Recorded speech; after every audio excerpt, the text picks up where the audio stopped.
Hi, and welcome to Rule of Carnage. I'm Glenn Ford. I'm here talking to Mike Hutchinson Hello. about designing better miniatures games. Today, we're going to talk about the movement phase, a little bit how it relates to maybe terrain, some of the more weird and wonderful versions of defining a movement phase, how you, getting your tape measure out.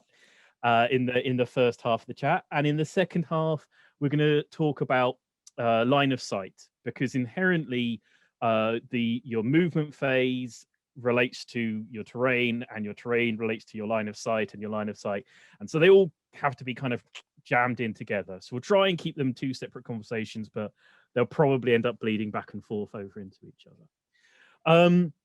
So I would say personally, most games fall into something along the lines of squad or skirmish movement, where your general rule is you pick a point X many inches away, which is your movement value, and you pivot freely and you move to that point, or more sort of unit movement, the sort of thing you might see in Warhammer Fantasy Battle, but a lot of historical games, aside from that, where you have to move as a unit, you've got to wheel and turn, and you can't pivot freely, you can't just run around a wall. Would you agree those are the two basics? I mean, is there anything that you see a lot? Maybe I guess I would think about it slightly differently. So I guess it's worth saying that right at the beginning of this series, we tried to define what it was that we make when we talk about these kind of miniature skirmish games or tabletop miniature games.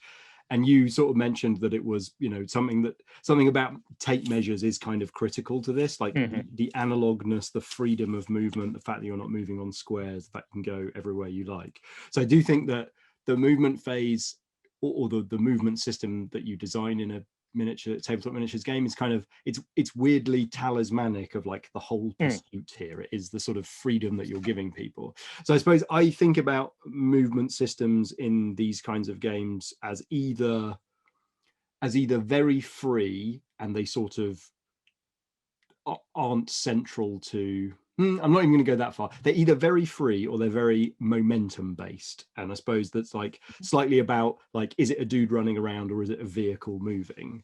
And in a way, those kind of massive units operate like vehicles because they're these kind of lumbering, momentum filled things. Okay, yeah. And so when I was thinking about the movement phase for A Billion Suns, where most spaceship games that exist are very, very momentum based, like in many respects, in many cases, like full thrust, like very literally trying to figure out how do you replicate the fact that you might be traveling in one direction but facing in another. So yeah, I guess that's how I think about it. And what I think ends up being true quite often is when you have a very free movement system where units can sort of go where they like, then it ends up being the case that the game is rarely about the movement phase. Like where you end up is important, but the game is very rarely about what happens in that movement phase. Although I think a notable example of that is Infinity, where you can move just like you can in any sort of free-ranging skirmish game, but exactly where you draw the line of your movement matters hugely, because if somebody can intersect it with their sight line, then they can snap via you.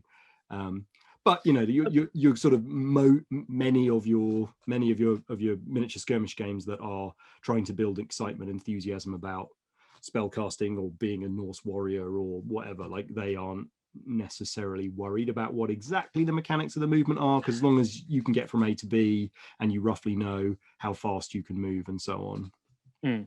I suppose one of maybe a little sort of rule of thumb to divide these things out is how easy it is to swap two of your things round in the middle of the game. So if you've got one thing on the left and one thing on the right, and you want them in the opposite positions, how much work will it take you to go from point 1 to point 2 throughout the game? So if you think of something like Warhammer Fantasy Battle, if you've got two units, either side of each other, and you want them swapped over, that's a game long Yeah, thing that you've got to go through to achieve. It's a massive piece of industrial maneuvering. Yeah, and similarly, I would say in something like Gaslands, because it is the things are discrete entities, and it's about how they move through each other. It can be quite a bit of work to get two cars swapped over if they're next to each other, versus something like, I don't know, Malifaux, Test of Honor, Sarg, or whatever. Many of the sort of the skirmish squad games, where if you want to swap two units over, because you're going diagonally, you're going to lose like half an inch of movement by the end of it, but other than that, it's really no sweat. And I think it's true, it's like what you're saying, it is a big marker of what you care about in the game that you're designing, the moments you care about. It's funny, I will say, not to sort of it's a really good game system, but it was funny. We played Gods and Monsters, isn't that the name of it? The Osprey Blue Book. Oh yeah, I've got with the Greek gods, and that's a skirmish squad game, and it lets you build a god and a monsters and heroes. And it has, one of the rules for one of the gods is that it basically gives you infinite movement in the game. And I remember we were playing it, and it's clearly a game that isn't too bothered about the movement phase. It's one of these sort of skirmishy squad-based games. And because I happen to be recreating a Slanesh god, I put the infinite movement ability on everything, and it just destroyed the game instantly. The game absolutely buckled under that, because not only did you have your most powerful minion wherever you wanted, there was almost no way of you making a bad positional choice, because you never had to pay for a mistake there. You could just go, oh well, I'll be wherever I need to be, whenever I need to be it. Yeah, and I think it's I think that's an important lesson to bear in mind. There is, even if you don't necessarily think the movement phase is a super important phase for your game, be aware that a sort of a cunning player with total freedom in the movement phase can absolutely shatter the game with it. I do think that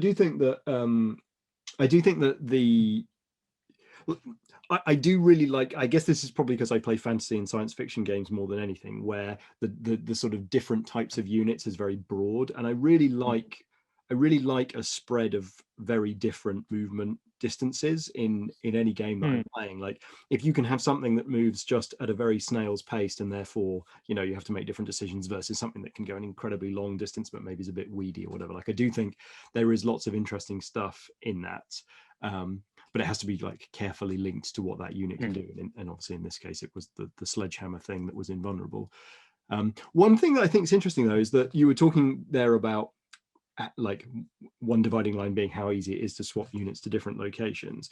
It got me thinking, because one of the things that I like very much about the way that movement works in Malifaux, and I think it's true about the way that movement works in Infinity. The reason why what is otherwise a simply, move 4 inches in any direction, changing direction as many times as you like in 360s, the reason that remains interesting and kind of tight is because of the way that those systems define pressure and zones of control on the table, and they oddly do it in very, very different ways. Like in Malifaux, it's all about auras. It's all about like radiuses from points, whether that's a radius of a model's ability, or whether it's the distance from a scheme marker.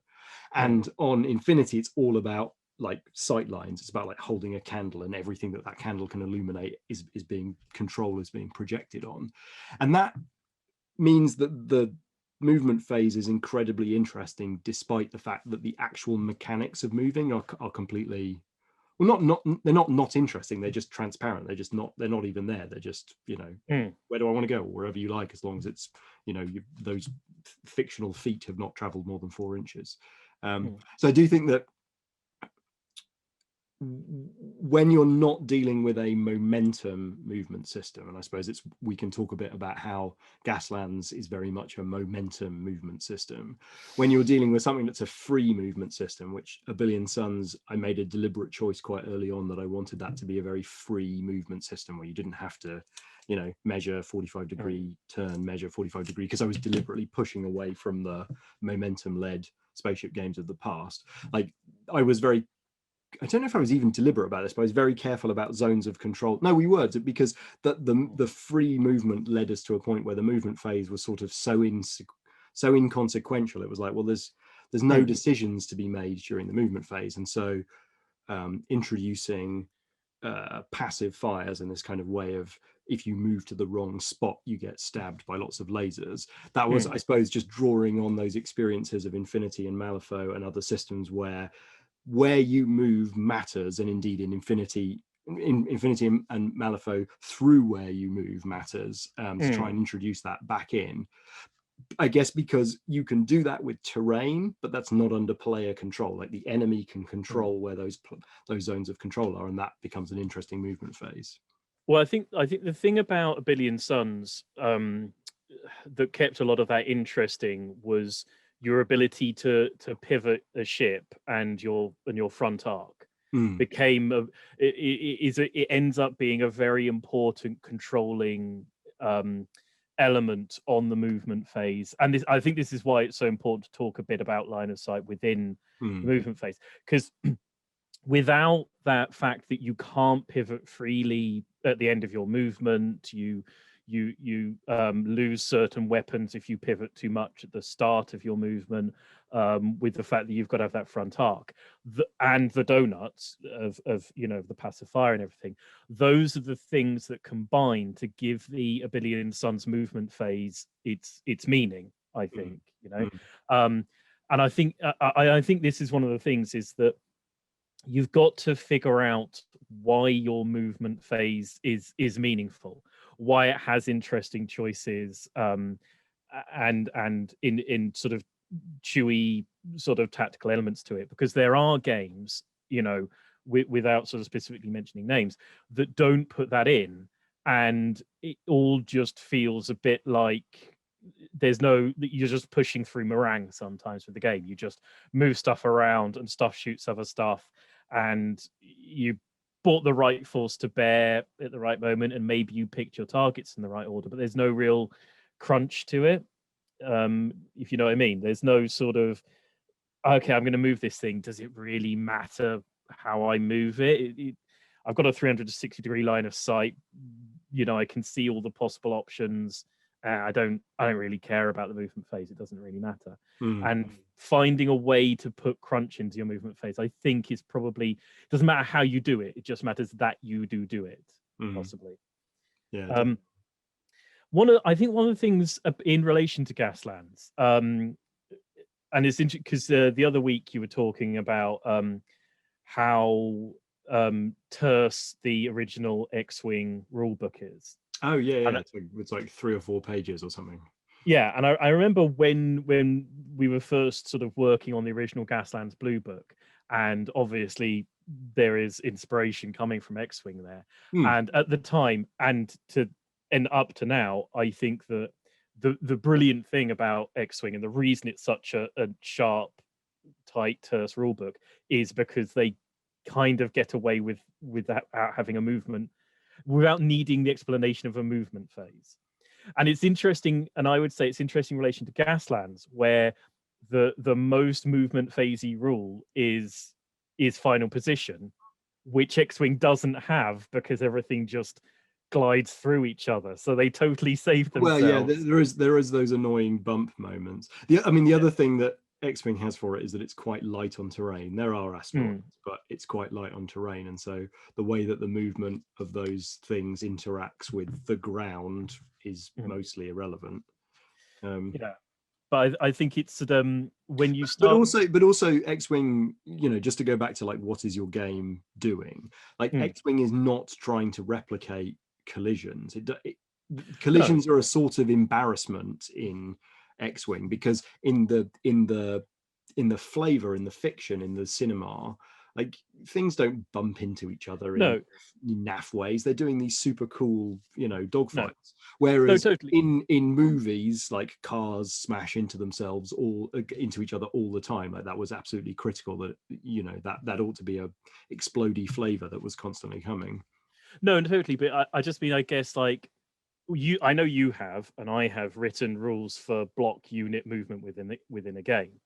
And when you write Are we a going to minute, mention that bit where you use my pivot rules to teleport a unit 30 inches without moving forward? I still don't understand how you did that. yeah, I mean, Hobgoblin Take was that what trigonometry. Hobgoblin was what you were originally pitching when Gaslands got picked up, wasn't it? It was, yeah. So for people that are unaware, back when Fantasy Battle was sort of in the throes of being cancelled by Games Workshop to become Age of Sigmar, Mike was pitching a game called Hobgoblin, which was a unit-based mass fantasy battle game, and it had a peculiar element to it where if you went backwards, you went at 5 times the speed as if to when you went forwards. So I found a way of turning all of my units around, teleporting across the table, and then charging people in the rear or side just by how. Why have you calculated it? It was based on some sort of weird multiplication of how you moved backwards for some unknown reason. But the point is, you've written block unit rules. I've written block unit rules. We've seen it in things like Fantasy Battle, in a lot of historical war games, and they take up a lot of pages and create a lot of arguments and require a lot of faffing and fiddling. Whereas the X-wing movement phase is brilliant and incredibly elegant, and takes, like you say, like a paragraph to explain it. It's Yeah, just pick the thing up, put it at the other end. If it bumps, stop it there. yeah, and somewhere between those two, I don't know, it's just my opinion, the complexity of writing a movement phase is somewhere to full unit movement phases, especially when you then mix in squad movement, like in Fantasy Battle, where you've got block units and you've got skirmishers, through to, I think, skirmish movement systems are maybe a smidge simpler, and then something like X-wing, where you've got these movement templates where it's like, you don't get to pivot before I don't have to explain how a wheel works. I don't even have to explain how a pivot works. I don't particularly have to explain how your line of sight works. You slot it in, you move to the end. I do think it's and okay, in relation to the X-wing movement phase, what's brilliant there is that we're talking about, you have to say what it is that matters about your movement phase.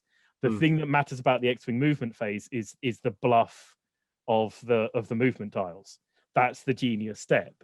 They don't need to care about all of those little intricate quarter-inch movements and wheels. And Yeah, because pivots. once those are revealed, the game is simply about executing the pre-programmed things, and like all of the movement at that point is boring. What's actually genius about that game is that they introduce the action step, which is there is one microscopic decision that you can make at the end of your individual movement of that individual ship, which gives you a little window after knowing some of the game state but before knowing some of the other game state, where you have to go, am I gonna do a slightly more aggressive thing or a slightly more defensive thing? And I think that's an incredibly delightful piece of games design, because it's ultimately a reasonably inconsequential decision, but it feels important at the time, and it can be informed by the things, and you can feel clever for going, oh, okay, well, I see that what you're doing now, and I'm going to guess the next 3 moves and adjust my plans accordingly. So yeah, I think that's really nice.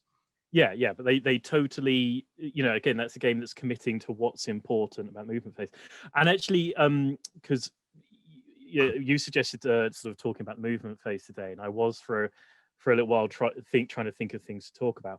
One of the things, because I was thinking about X-wing, that's interesting with X-wing is different ships have different access to different sets of templates. And one of the things that's interesting about Gaslands is all cars have access to all the templates if they can just reach the appropriate gear to achieve it. But there's no sort of, everyone's in gear 1. There's no, well, you can't do this and I can. We can all do the same things in gear 1 and gear 2 and gear 3. And I think, again,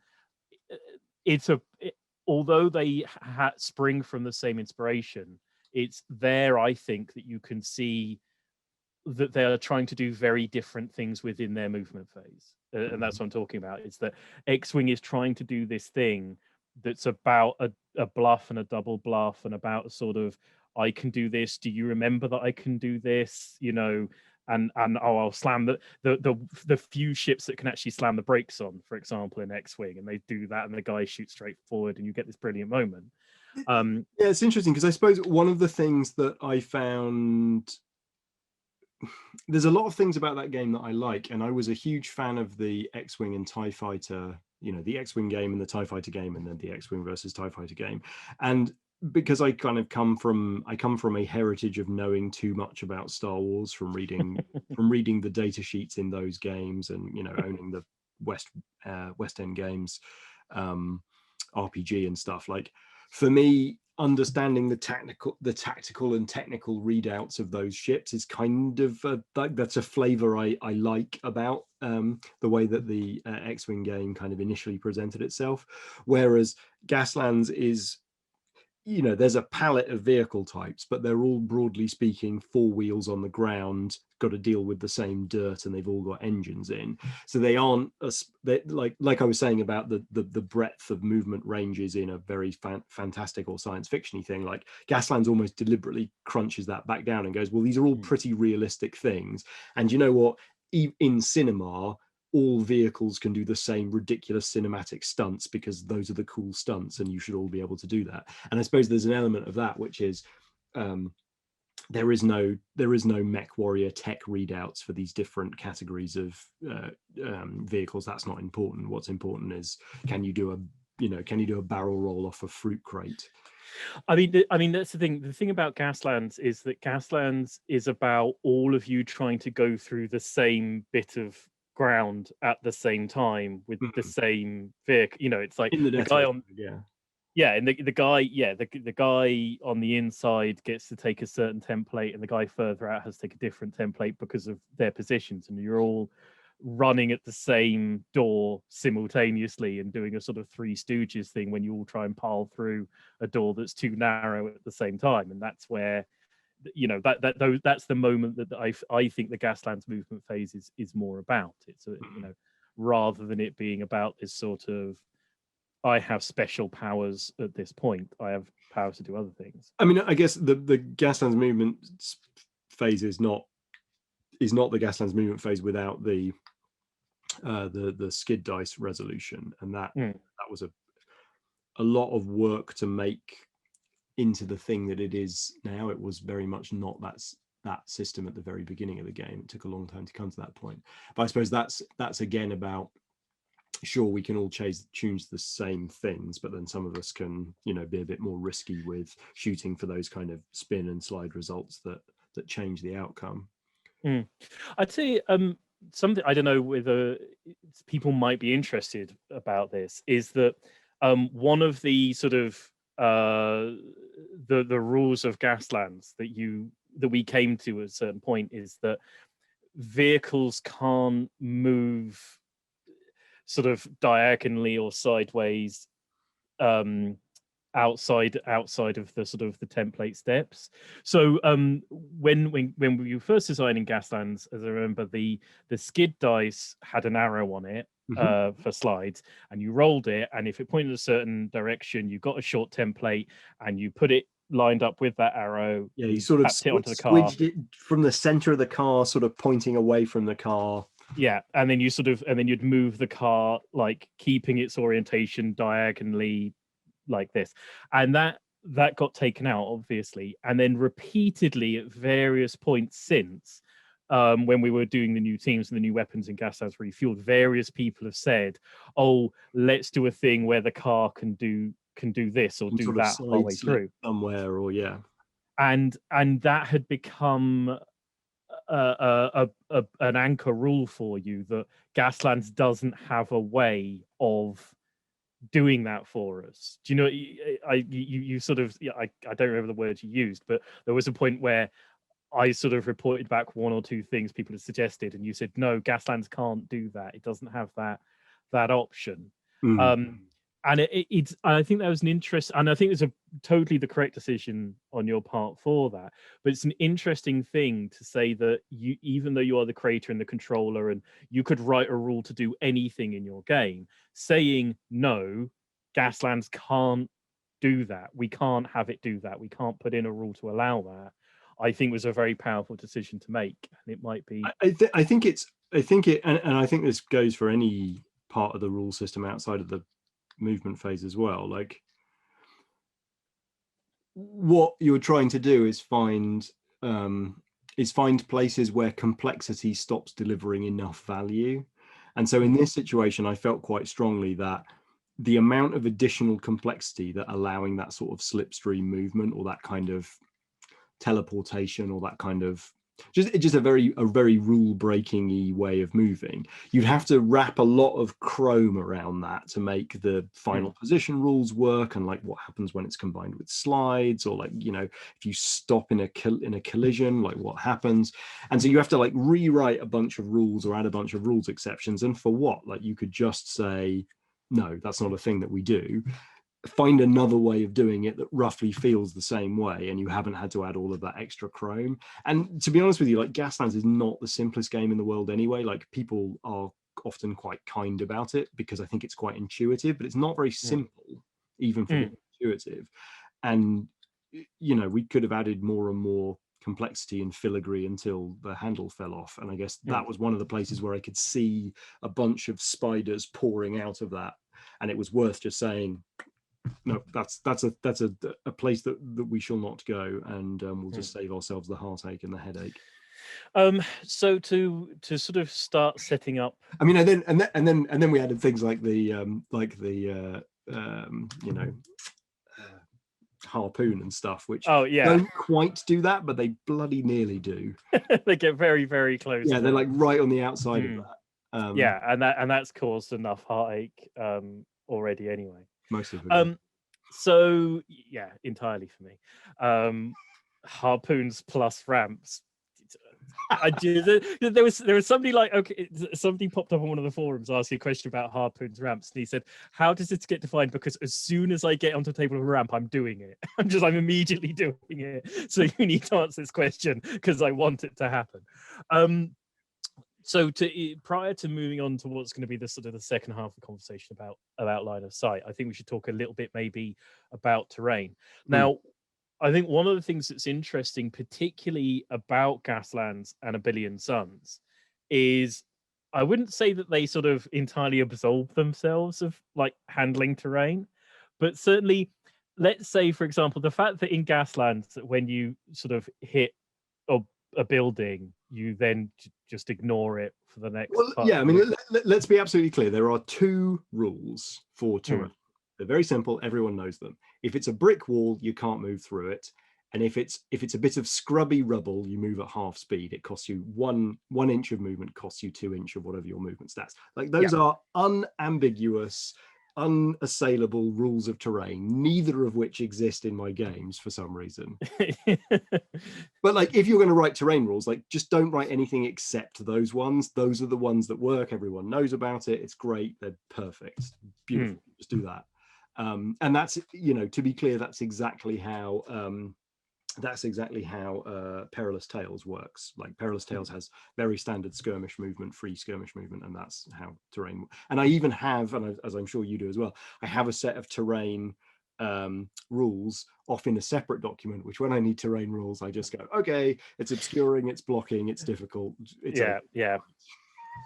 yeah. Can you? Yeah, it's a combination of if you can see through it and move through it, or whether it's difficult, or whether it's impossible to move through. Yeah, whether I can only just see through it, or whether I can only just move through it. But yes, And so what happened with, and we you know, we can talk about, I guess we can talk about cover in line of sight. But what happened with the movement phase in Gaslands was, there was some rubble on the table as we were playtesting, and it was like, okay, template goes through that.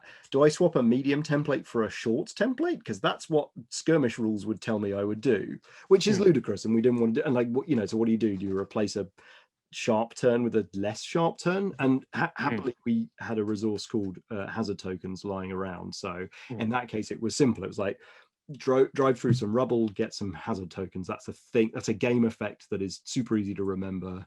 Although I never remember which one's 1 and which one's 2. No. I always forget about roads. Yeah, everyone forgets roads. The game's fun enough without it. Don't worry about it. And I think like those were the ways of dealing with that, which I suppose oddly A Billion Suns for different reasons kind of picked up on, which is there's a dangerous in A Billion Suns, the only real interaction you have with terrain is if you drive across it, you have to make a test to find out whether you suffer some damage, which is basically just pinched off of, Warhammer's difficult terrain test, roll some dice, see if you horse trips over, which I've always liked that mechanic. I think that's a perfectly good, a little spiciness where there's some caltrops. Will I walk across them? I might do, but it's a little question answer there. Yeah, I suppose, again, it's a question of what makes sense for terrain within your game. You've got something like A Billion Suns, where it's meant to be sort of star destroyers flying around planets. The idea of them not being able to get from A to B kind of doesn't make any sense. They travel half the time in sort of warp space anyway, through to something like Infinity, where the walls and the buildings and the terrain and how you move around them and how you get from A to B is actually extremely central and important to the game. And yes, terrain for movement, I guess, is defined as blocking, scrubby, difficult terrain, but also height is an important thing for I was going to say, what are we going to say about this as well? Yes, climbing, jumping, going from one to the other. So yeah, even avoiding the three-dimensionalness of things, I think height is important and quite often overlooked in some systems. There are places where it matters a lot, and there are places where I think it matters very little. So ignoring the 3D-ness, Malifaux has a height. Various editions of Malifaux have a height system where individual human-sized figures have an individual height, and that interacts with each other to create some needlessly pointless and often misunderstandable and often just barking mad, like bad use of height. Shouldn't have put height in it. They're all human-sized. Let's just say. But then there's another game called All's Quiet on the Martian Front, where a little chap. A little British infantryman stood behind a little farm shack, cannot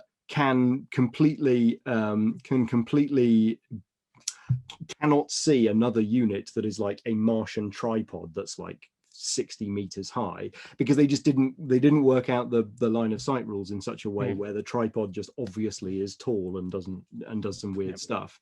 So I think that there are places where, depending on what your game is about, like, you need to worry about relative height or not relative height, and I think also in terms of like what kind of terrain, because in Gaslands, like, I can get away with everything being exactly 2 inches high because they're all, or what should I say, exactly kind of 4 inches high, because a driver's eye line is about here, and everything can just be either that or not that, and it doesn't really matter. Whereas if I'm making a game about giant robots fighting tanks, fighting people, like, it matters. Yeah, I think it's a great place to sign off on this part of the conversation, because we're about to talk about line of sight, fundamentally line of sight. Let's talk about three-dimensional terrain and why we never play with it. Well, I mean, there's a conversation we're about to have.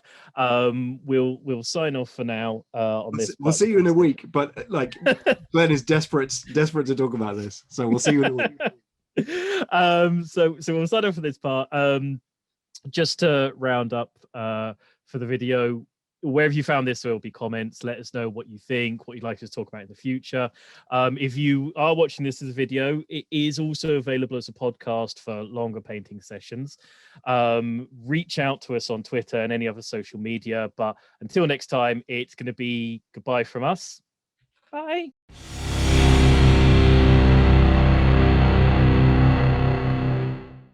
I think it was your man it was your man Peter from the esoteric Order of Gamers sort of pointed out that from where he was sitting, one of the things about Gaslands was it felt like it had been designed by somebody who had spent their time like driving toy cars around, which is literally what I did. Like, in order to build the collision system endlessly, I would literally push cars into each other, making noises to try and, how does this work? And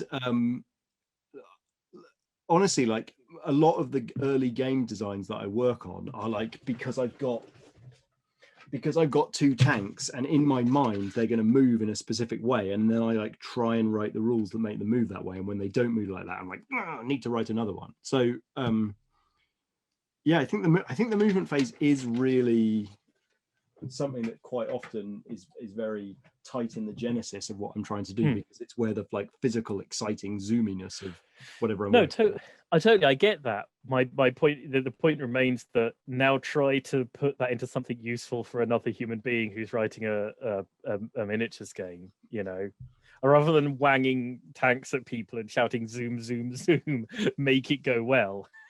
It's not the pithiest piece of advice you've ever offered a budding game designer. I suppose not. But I mean, I do think the point between like, do you do free movement or do you do inertia momentum movement? I think the point of, you know, this is a thing that defines what your game is about. I suppose maybe part of the point is that I can tell you a lot about writing shooting rules in a game, because the shooting rules in your game probably won't define what your game is about. You'll have a to hit roll, and it'll have a save roll, and the bullet will go from there to there, and the person will have a certain number of wounds. There's not a lot. Games don't do a lot different with the way that a shot goes from one thing to another thing, and the other thing reacts to it. They do an enormous amount different in actuality. Almost every movement phase is different in a way that juices that game. And so giving people advice on it is therefore almost impossible in a way. Well, it's basically do the normal obvious thing with movement and terrain, or you're writing something that is so uniquely yours that I can't tell you anything about it. Just good luck to you. Yeah, and but the thing is that the standard thing for movement is you move the movement of your stat line either at a normal pace or a run, or sometimes a charge. And you know, the run costs you an extra action point, and the charge gives you extra movement and an extra bit of punchiness when you hit somebody. Terrain is either blocking, open, or it halves your movement. Bye. Done. Job done. Don't write a fourth paragraph. We're done. Yeah. Good. Right. Well, I think that was a whole extra useful piece of content that you can just jam on after the closing line, because I think all of that was good. Okay. Yeah, I might try and find a way to cut that back in again, but we'll cut it. We'll cut that there. Do you want to intro the second half on Line of Sight, or shall I intro it? Because you've been liking to intro the second half of these things. Sounds good. And you're progressively more wanged on whiskey, so I've already had 2 pints. No, I haven't. It was only one.